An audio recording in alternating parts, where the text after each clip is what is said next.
motivator to comply with the law. And what happens, and this is probably one of the comments when Vincent was saying, our system may not be the one that one should look to as the model, is when you have social policy intersecting tax policy. Because now you have what's fair and what's unfair, what's appropriate and not appropriate. What might be social policy for you and important to you might not be for you. How is that determined? And it's caused some very significant problems, because what happens is, in some industries, they pay no tax. They get all these tremendous benefits, enriching their owners. It makes a lot of people very unhappy. Other industries are very heavily taxed. And right now, we're facing a huge issue. The United States, again, under certain circumstances, U.S. companies earning income overseas, under certain circumstances, properly structured, do not, I told you we're taxed on worldwide income. There's always exceptions to these. Properly planned, that income is not subject to U.S. tax until it's repatriated, until it's brought back into the United States. So why don't I want to do that? I don't want to pay income tax in the United States when the rate is a lot higher than I would otherwise. I've already paid my tax.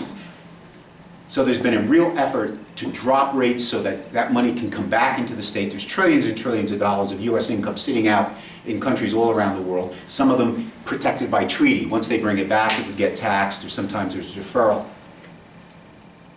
But we have these issues, and they impact our policy,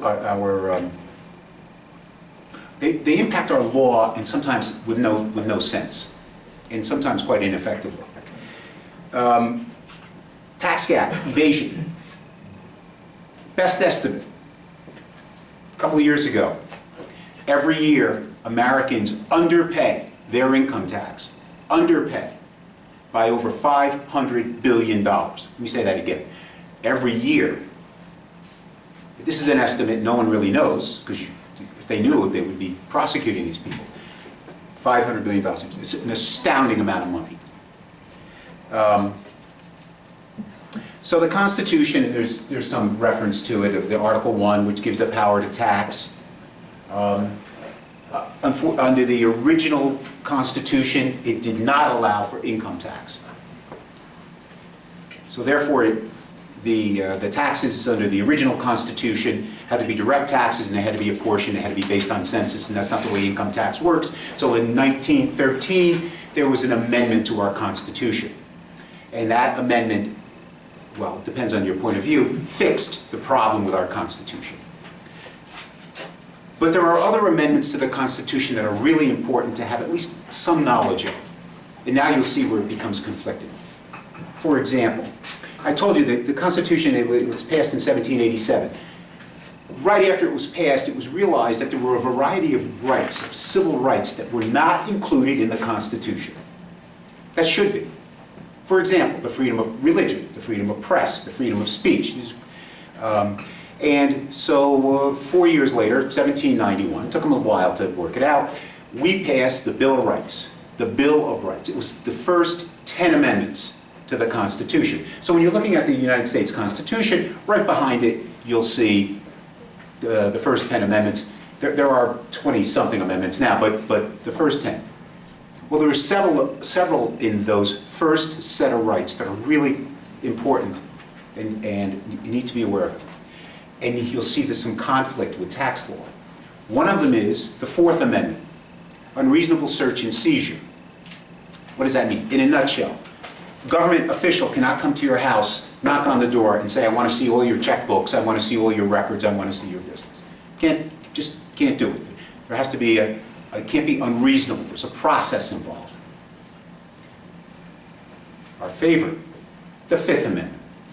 Under our law, you have a right to remain silent. If you're subject to criminal investigation and the investigator wants to interview you and wants to talk to you and get answers to questions, you have the absolute right to remain silent. More importantly, in a criminal investigation, There is no negative inference drawn from that. Now, that's such a critical point. We think it's a critical point when we represent a client, because a client of Teagan and Constantino will never talk to a criminal agent.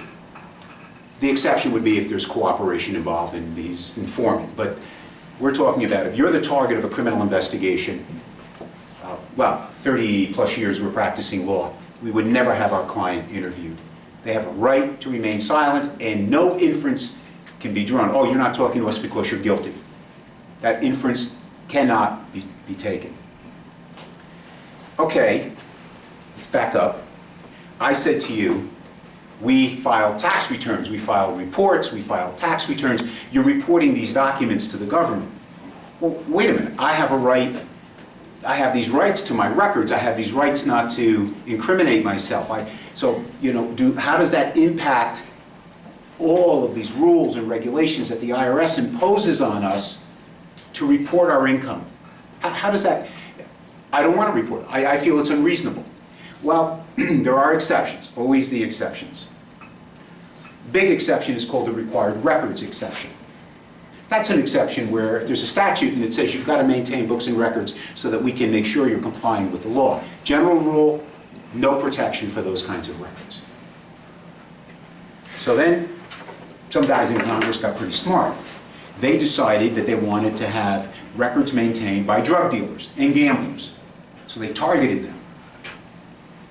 Cases came out and said, wait a second.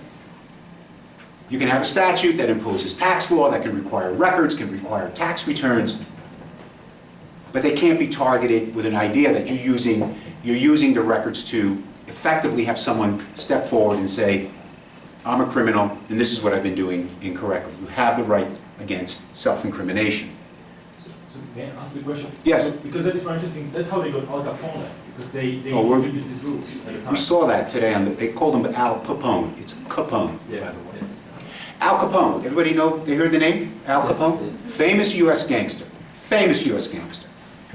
Committed murders, sold alcohol illegally, extortion, gambling, the whole list of organized crime, racketeering crimes. Got convicted of none of them. What do you go to jail for? Anyone know? Tax. For tax? Yes, tax evasion.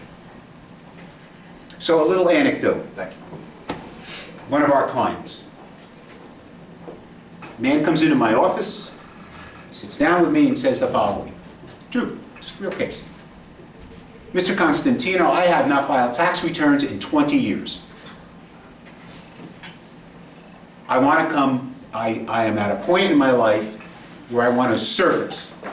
I have property, but he has it owned by other people in someone's name. I have cash, but it's in an account in somebody else's name. I want to make my peace with the government. And I'm willing to pay. And how do I do that? I said, well, there's a protocol for filing back returns and coming forward. He said, well, there's one other problem.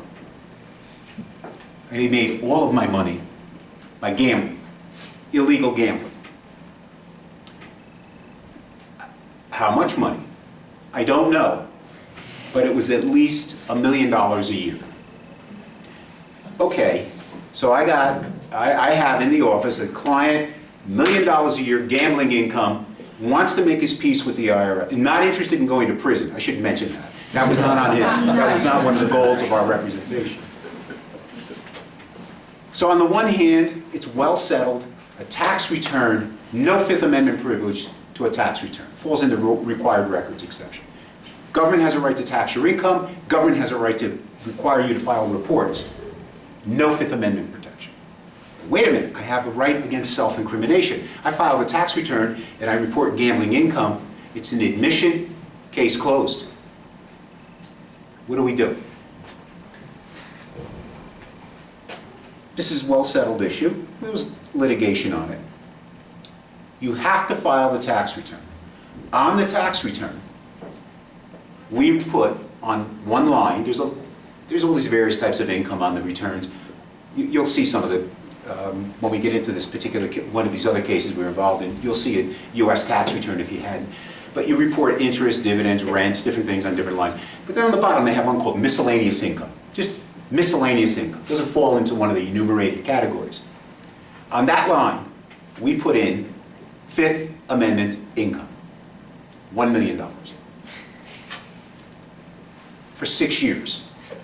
That's the criminal statute of limitations. You familiar with statute of limitations? Let me talk about that. Just, sorry? Well, just generally. Okay, a statute of limitations.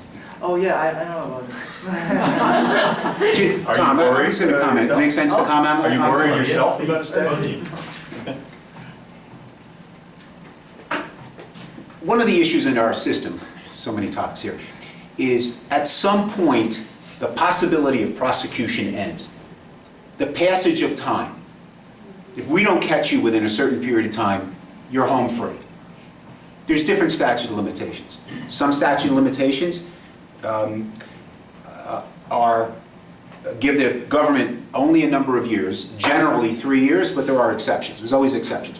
Well, that's the other thing. U.S. law, always exceptions. If you think you know the law, you do, but there's exceptions. So you don't. I just want to let you know that. But anyway, what happens is the government has a certain period of time to go back and assess and examine you. After that period of time passes, no possibility. They're barred, time barred. But remember, exceptions. I'm repeating that word. There are exceptions. But general rule. Federal criminal tax statute of limitations is 6 years. So we file tax returns for 6 years, and we've brought them current for the statute of limitations. Well, now someone will say, well, wait a minute, you file a tax return, you've now admitted you never filed the return. Isn't that an admission? The difference between someone who files a late return and a person who can be prosecuted criminally for failing to file is who gets there first. If the government comes to you and says, where are your tax returns? I haven't seen them. You could be prosecuted criminally for failure. But if you file first, even if it doesn't matter how late they are, very difficult to make the argument criminally. Unless there's certain circumstances, you're not going to get prosecuted criminally. All right, back to my client. We filed 6 years worth of tax returns. Those returns we were not going to mail into the government. Those returns I needed to sit down with someone from the IRS and show it. Happened to be me. Could have been a woman, but it happened to be. He looked at the return. He said, what's Fifth Amendment income? $1 million. 6 years. I said, I can't tell you. You can't, wait a minute. You're asking me what Fifth Amendment income is. Fifth Amendment income is income. I cannot tell you the source. I can tell you I made the income. I cannot tell you the source. Well, is it from drugs? I can't tell you the source.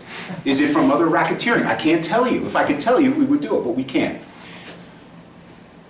The tax returns were processed. My client did not have enough money to pay all the taxes, paid some of it, but was not prosecuted criminally. His privilege was maintained. If the government had a way of proving what he did, that's different, but they weren't going to find out from the tax return. So you start out with you have your United States Constitution. Under the Constitution, we pass laws. We have the Internal Revenue Code, which is our basic tax law. Then you have the Bill of Rights, which give you certain rights to privacy. And then there's exceptions to those rights. Now, there are some cases that talk about something called the act of production. The mere filing of the return. The mere filing of the return is an admission against your interest. This is a very narrow exception. And there are some limited cases where that can be a problem. For example, if the government, it's not so much a tax return, but let's assume your client gets called for an examination and one of the documents your client is asked for is, I want to see your general ledger. I want to see all of your books and records that you use to compute your income. I want to see your records. Well, in our country, people who cheat often have two sets of records. They got the one record that's the real record, and then they have another set of records that are used to compute the tax. The mere production of the second set of records would be an incrimination. And so therefore, there are some opportunities to protect these records under the Fifth Amendment. It's enough about the Fifth Amendment.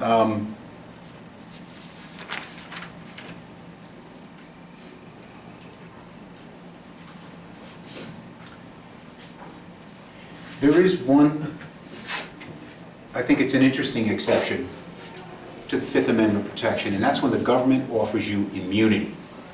Immunity. That means you talk to us, tell us everything, we will not prosecute you. There are two types of immunity.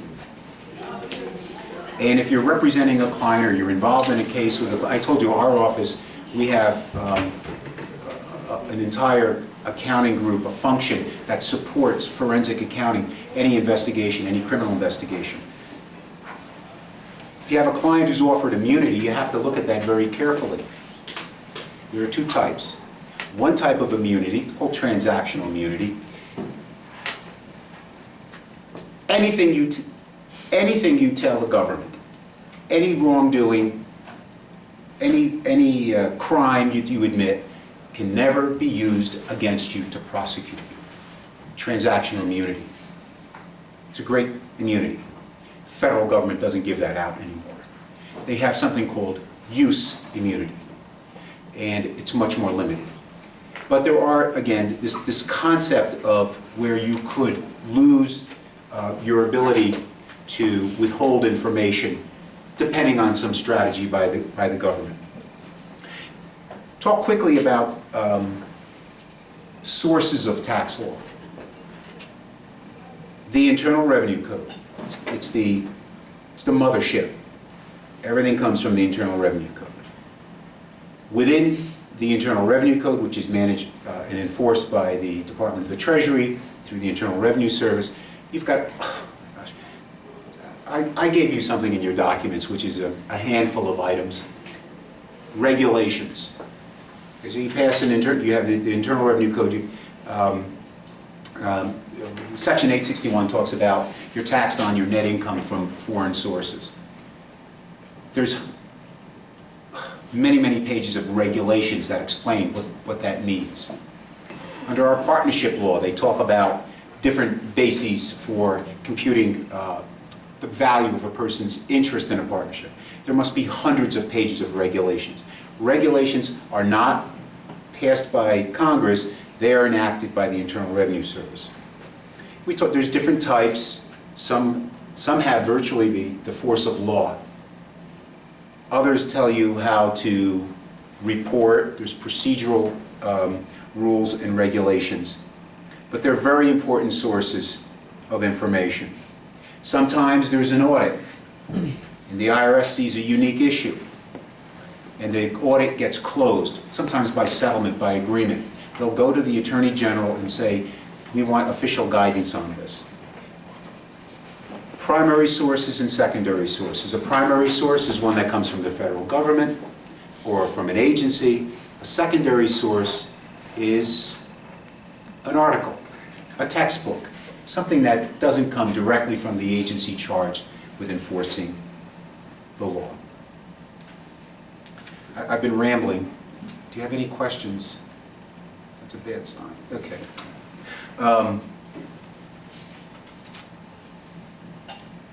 There are a lot of reasons why you need to be aware of your various sources of law. One of them is you can avoid some very severe penalties if you find some authority for a position. Our law is not clear. There are many what we call gray areas. When you read a statute and you're looking at a particular, or you're planning a transaction, and you're trying to get the result your client is looking for, sometimes, often, that's what lawyers, tax lawyers do. You're trying to figure out how does this transaction, how do we plan it, how do we report it in a tax return, and what is the likely result if we're audited or examined. If you have authority, actually a certain type of authority, substantial authority for your position, even if the government disagrees with you, you have the opportunity to avoid penalties if it's determined that the position you took was wrong. So authority has a variety of it's a lot. No. It's a government search and seizure. Yeah, that's what that was. So that concludes my comments on about 2 years' worth of tax law. Do you have any questions about Fifth Amendment? It's always as interesting to people. Do you have that privilege in Kazakhstan? Do you know? The privilege against self-incrimination. Do you know if it exists here? If you're questioned by the government, must you cooperate? Nobody knows? That, Well, that's Tom. yeah, we'll find out from Tom. When that particular amendment came into law,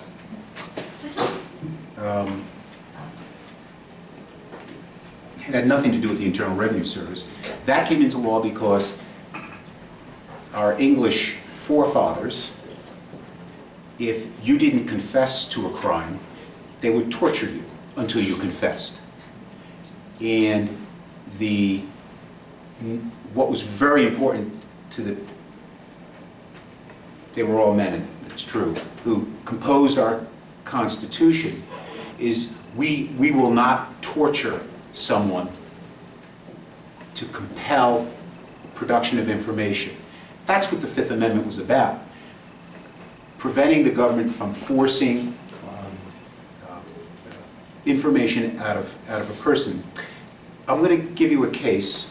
It doesn't relate to tax law particularly, but it'll give you some sense of the subtleness of the Fifth Amendment and the right against self-incrimination. I'm going to give you the facts, and then I want somebody to tell me what they think is the right answer. This case goes back to 1978. I was in law school at that time. And the Supreme Court passed on this decision. Here are the facts. In Connecticut, that's one of the U.S. states, there was a ice skating rink, and a little girl disappeared. She went ice skating, and when the mother went to pick her up, she disappeared. There were some witnesses who said they saw the little girl leave with a man and get into this man's car. The description of the man, they had maybe a little bit of a license plate, enabled the police to get some identification. About 3 days later, the man, his vehicle, is identified in the state of Ohio. Ohio is in the middle of the United States. Connecticut is on the East Coast. Ohio is in the middle. The police stop the man. He doesn't have the little girl with him. And they hold him. They're going to transport him back to Connecticut so he can be questioned by the authorities. The man gets, the police go to him and they say, Mr. X, his name was Davenport. Mr. Davenport, we have a question for you. Can you tell us anything about that little girl? Do you know anything about her? Did you see her? Did you leave with her? And he said, he didn't say it exactly like this, but he said, I have nothing to say to you. He invoked his Fifth Amendment right. I invoke my right not to I'm not going to answer the question because it might tend to incriminate me. It was quiet. 2 policemen from Connecticut come to Ohio, they pick up the man, and they're transporting him back to Connecticut. Well, the two cops from Connecticut, do you know the expression cops? Yes. Okay. 2 cops from Connecticut, they try to talk to him. They say, so, can you tell us a little bit about that little girl? Oh, and by the way, it had to be November-ish, so in our country, that's when it starts snowing and winter's coming on in that part of the state. And so they're saying, do you not, I have nothing to say to you. You want to bring me back to Connecticut? You can bring me back to Connecticut for questioning, but I've got nothing to say to you. They're driving back. The two cops in the front seat of the car, the man is in the back. Here's the conversation. Wow, it's beginning to snow. You know, that poor little girl, we don't know where she is. Wouldn't it be really something if they could just, if we could just find her so her parents could take care of her? And the other guy says, yeah, this is terrible. That little girl may be out somewhere in a field, in a shallow grave. The parents are brokenhearted. Wouldn't it be just something if we could just get that little girl back to her parents so that they could at least take care of her? And this conversation goes on for maybe,